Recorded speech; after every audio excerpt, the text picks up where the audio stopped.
Hello everybody, this is Conquering History Games, and welcome back to part 3 of my Kingdom of Brodfeld campaign here in Hearts of Iron for Equestria at War. Well, we are Legionary Brodfeld right now.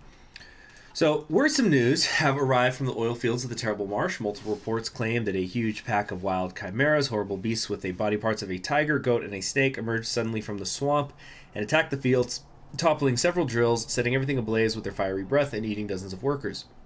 They then seem to have claimed the area as their own and are building nests. If something is not done about the terrifying monsters, then our oil production will be impacted substantially. We can leave the beasts alone, hurting our stability and oil, or we can just take a little bit of the stability hit and lose 10,000 pony power. We're going to send in the army to deal with that. Alright, getting rid of that. We're also improving the workers' conditions right now. And the Golden Dawn is going to be really nice to have because it's going to also increase our society development level. Right now we're still just the pre-industrial society.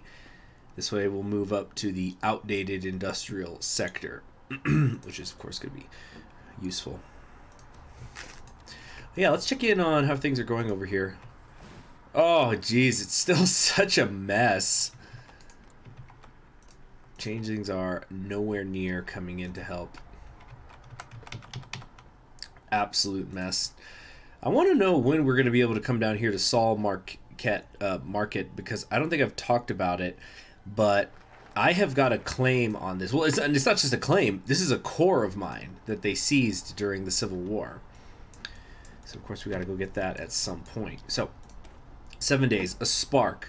Oh, no. And then a bunch of periods. Okay. Again, still just mostly saving up the political power because I just don't know what's going to happen. All right. Here we go. A spark. Something had changed with Closeo over the years. Tomato had noticed it during the Civil War and tried to intervene and save his father from madness, but it was too late. Closeo's heart had become dark and bitter, unable to truly trust anyone. All the troubles during his reign were not his fault, he thought, but the fault of others. Nobles had taken advantage of his open trade policies. The peasants he had personally liberated only suffered more, and the order he had restored after the famine required him to hoard power, which made Democrats and Communists bitter. So bitter that they callously murdered his beloved wife, his beautiful queen.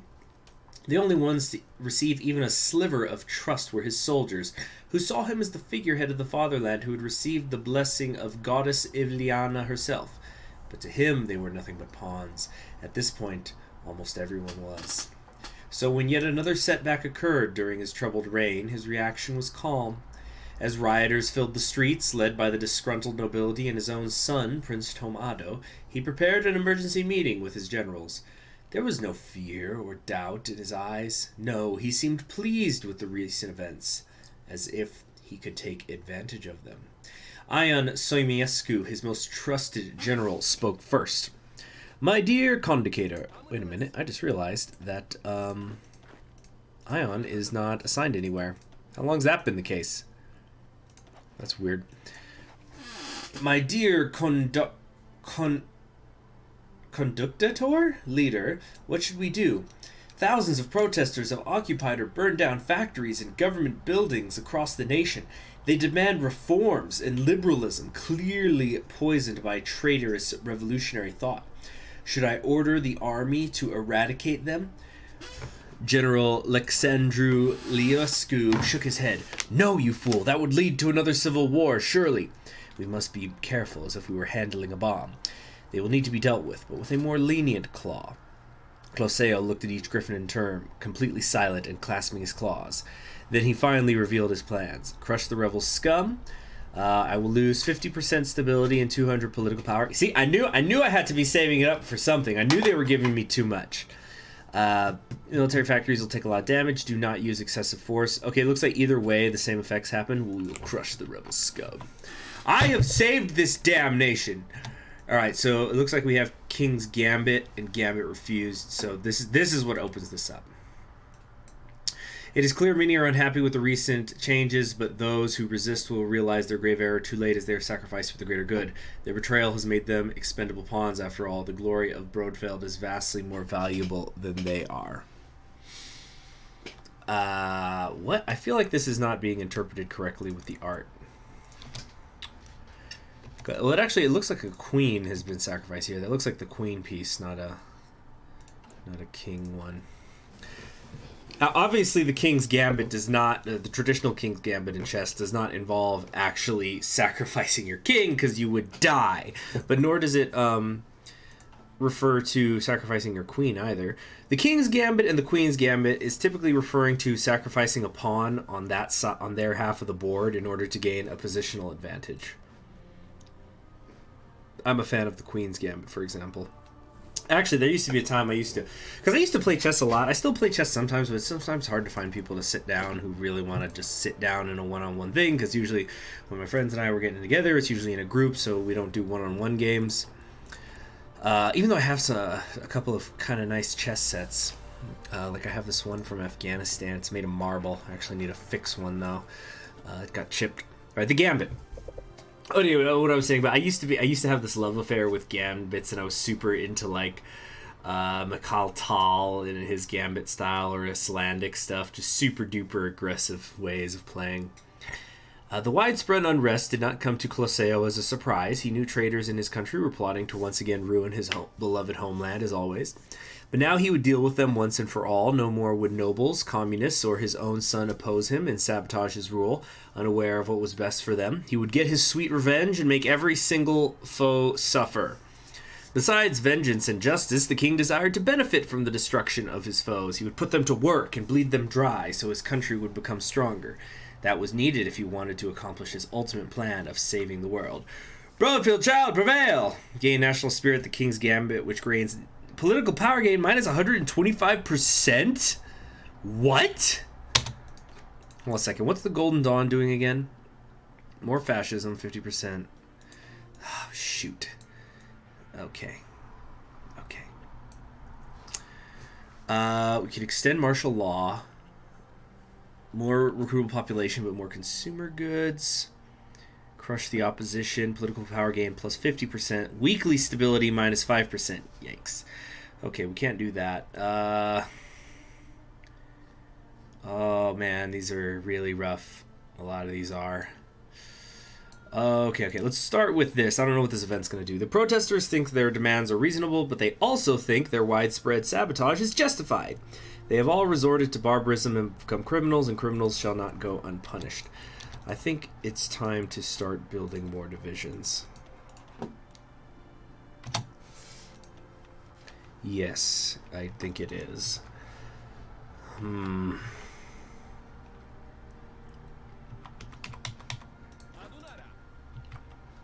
Interesting. Yeah, we're gonna still not... Are we actually still mobilizing? No, we're not. We're capped out right now, but I think I'm just gonna save the political power because I know a lot of this stuff is going to hurt me. So it looks like into the Great Crystal War. They cheer in relief as Princess Celestia has officially proclaimed victory over Sombra and his tyrannical reign. With the fall of Sombra and his minions, said Princess Celestia in a speech to her subject, we have freed the crystal ponies from their overlord and have restored peace and harmony at last. Let us remember those who gave their life during this bloody conflict and pray that their sacrifice was not in vain. Harmony shall be restored. Great news. And the changelings were not even close to intervening. Okay. Well then. And then Stalingrad. Is Stalingrad in the alliance? They just have like a non-aggression pact thing. Comet sighting. Oh boy. Make a sacrifice to Mar. Yeah, let's do that. I always do the why do I have so many stupid griffins in my nation? Doesn't look like the fascists are coming for me. And T-Feather just was killed. I'll tell you, I think Equestria at War is pretty good about kind of spreading out the global events. Like, Sombra's come back and has been defeated, and then T-Feather has just barely been assassinated, which is really when the Nova Griffonia tree can get kicked into action for real. Of course, that's one of the things that makes Nova Griffonia hard to expand out of the immediate neighbor area if you ever plan to go against Equestria eventually, because you do start kind of late.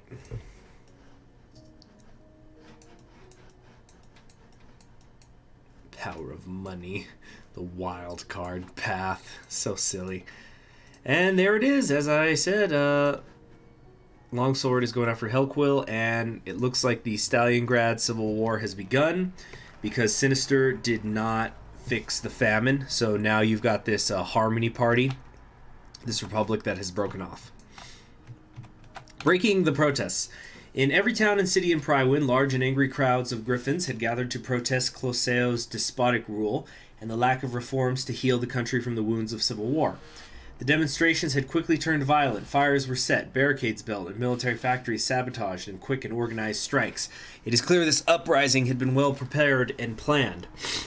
If another civil war was to be prevented, King Closeo knew he had to avoid the mistakes he made last time and be swift and ruthless. Golden Guard death squads, also known as Gold Shirts, had been trained for weeks now and were sent out like hounds to eradicate pockets of resistance. The military was ordered to guard the arsenals and close the western border, because years ago communists had looted armories and smuggled weapons from the lawless Creeper Mountains, which had allowed them to resist.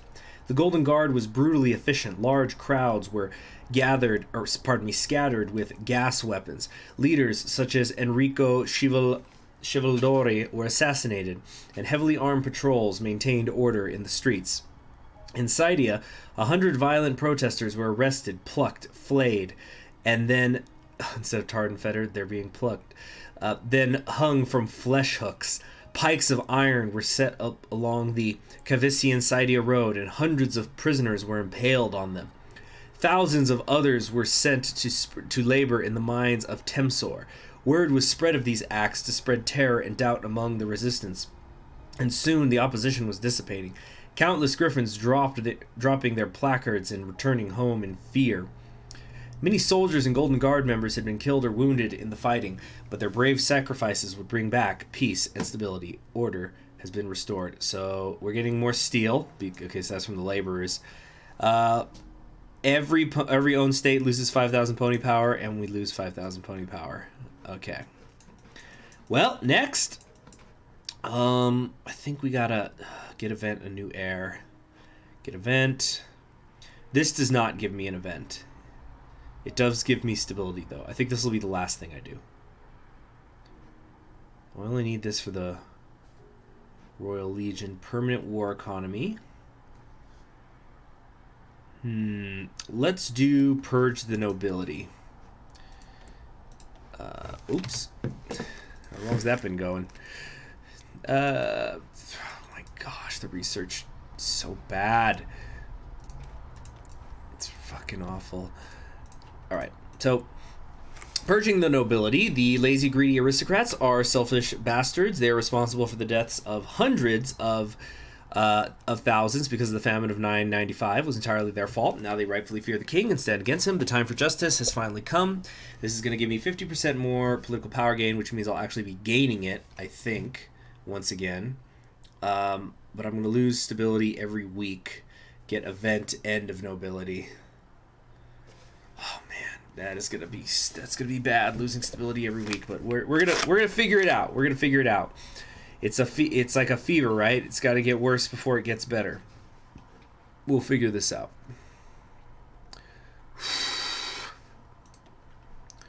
411 days. Damn. Okay. What can we do here? We're already working on this.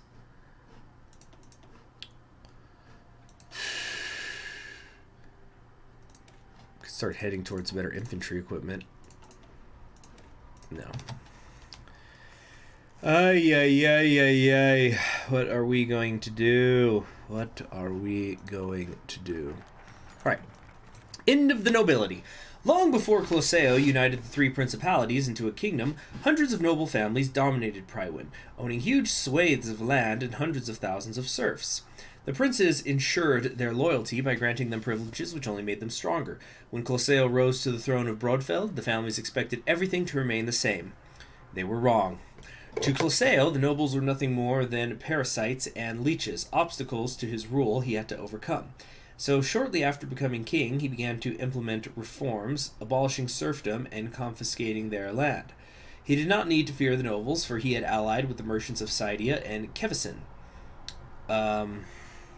whose loans enabled him to hire professional soldiers loyal to him alone. But even then, the nobles prevailed, for they took advantage of lax trade laws and foreign deals to profit greatly from agricultural exports. Soon enough, peasants were able to compete with the unable to compete with the aristocratic estates. Aristocratic. Why am I saying aristocratic? What the fuck is that?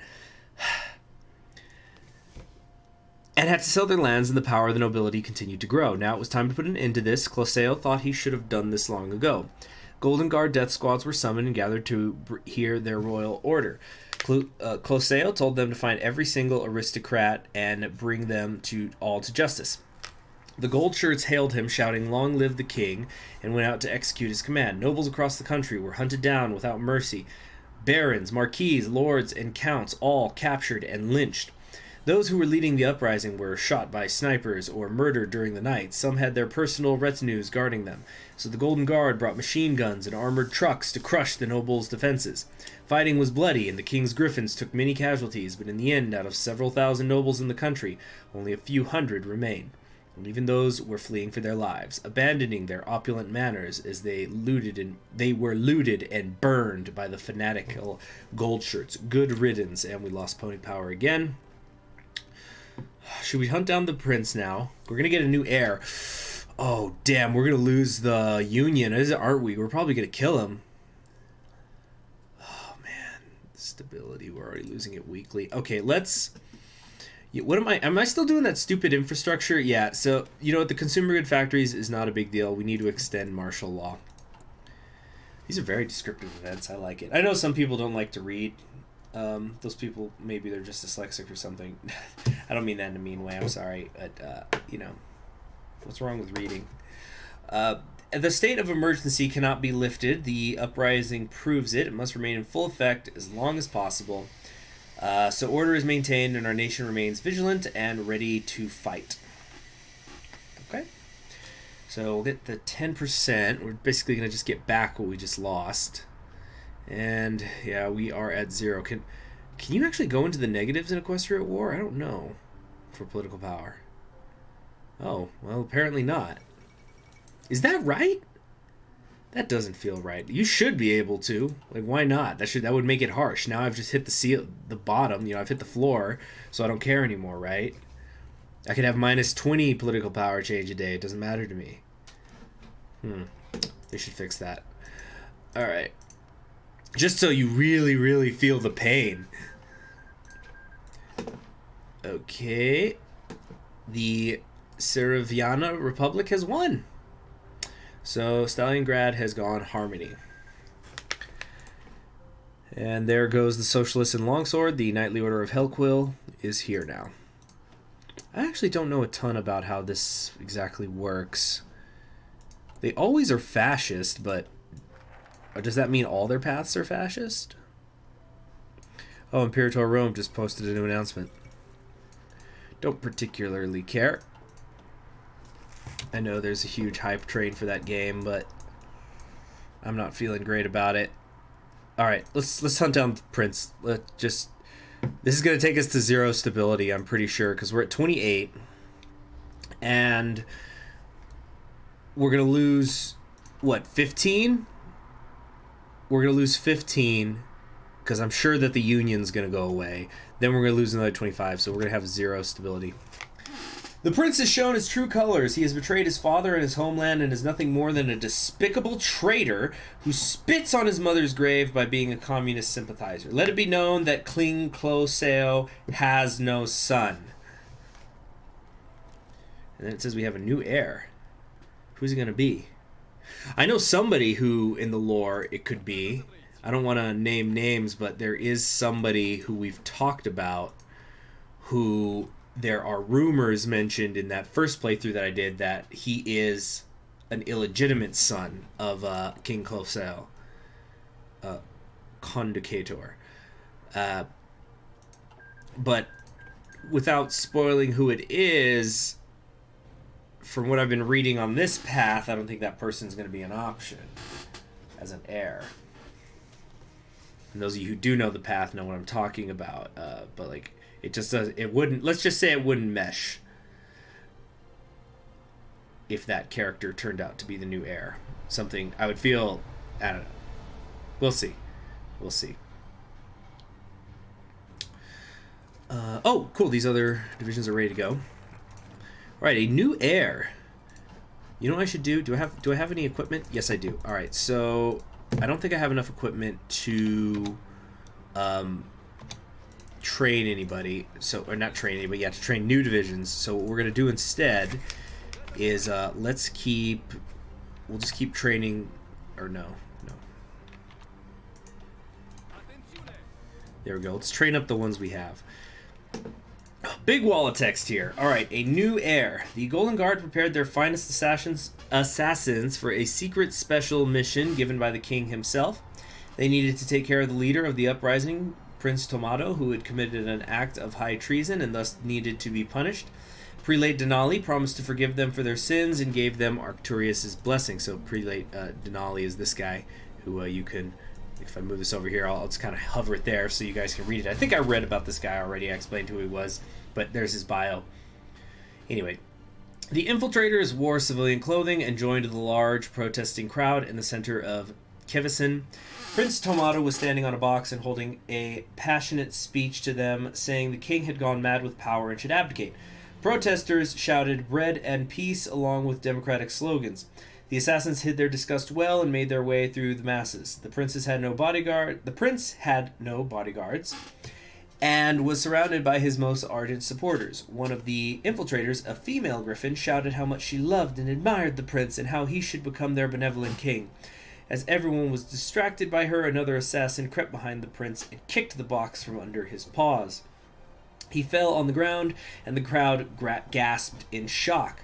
The assassin then kneeled beside him, worried in his face, asking if he was okay.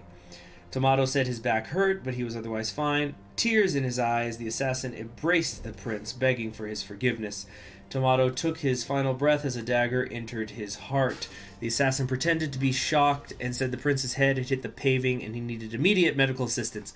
Okay, hold on a second. This is not like he slipped him some poison, some like fucking cyanide capsule.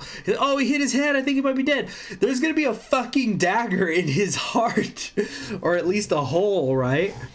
Okay, anyway. Dozens of griffins wailed in terror and came to aid him and carry him to the hospital. Little did they know it was too late.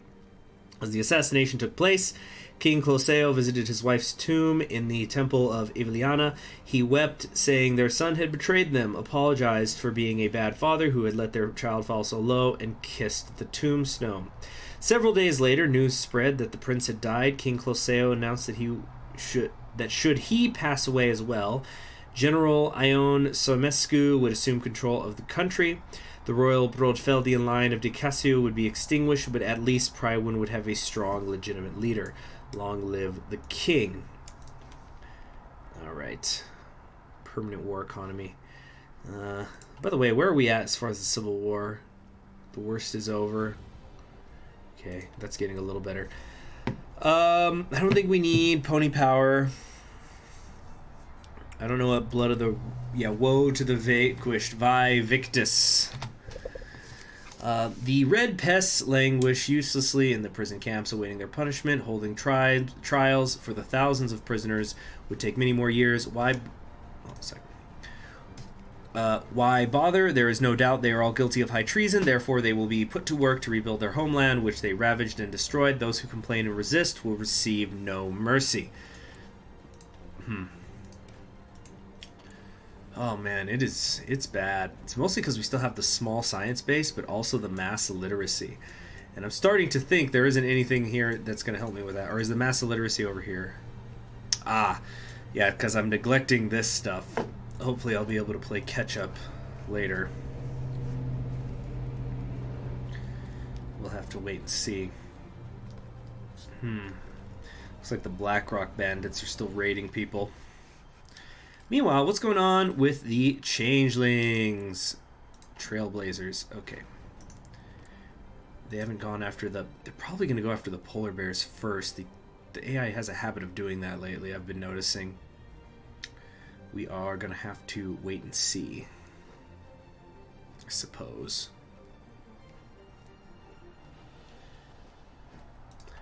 Alright, anyway, Woe to the Vanquished is nearly done. Just a few more days.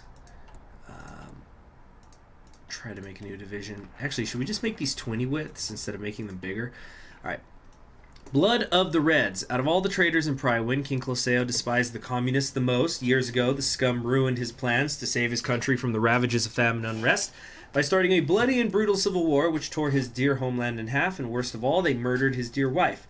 The last act alone made Closeo seethe with pure wrath. At first, he wanted to be just and give every Red prisoner a fair trial, but he realized how long this would take and how expensive it would be.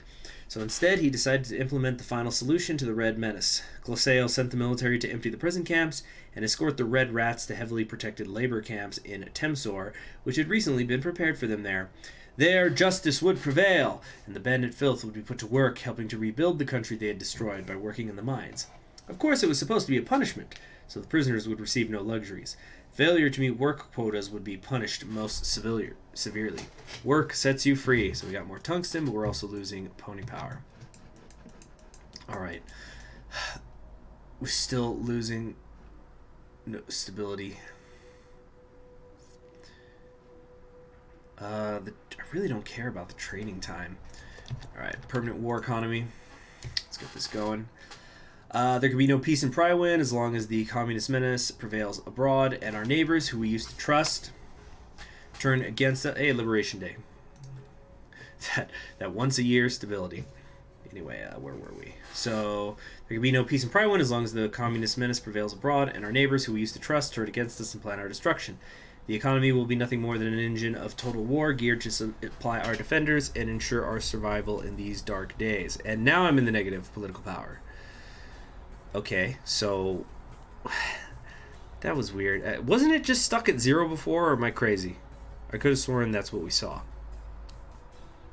I don't get it, man. I just don't get it.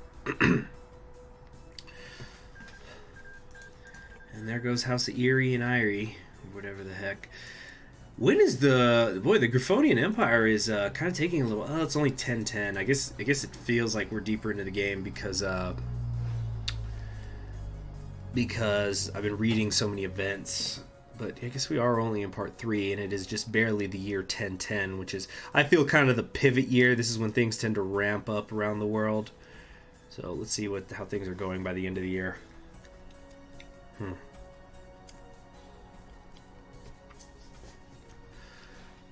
boy, we're getting so deep. Jeez, I kind of wish we did have the political power. Well, yeah, it's just going to have to suffer. But I think we're going to have to just manually justify on our enemies, the 2 raiders to our west and east, when we actually do have political power again. Okay, next. We've got the Royal Legions. The army shall become the pride of Brodfeld. There is nothing more honorable than being a soldier and bravely fighting for king and country. Many more soldiers will join the ranks of the military, ready to save our nation from the flames of civil war and invasion. So I do wonder, would the Civil War have definitely broken out if I had tried to reason with them? It makes me wonder. It makes me wonder. I guess we could...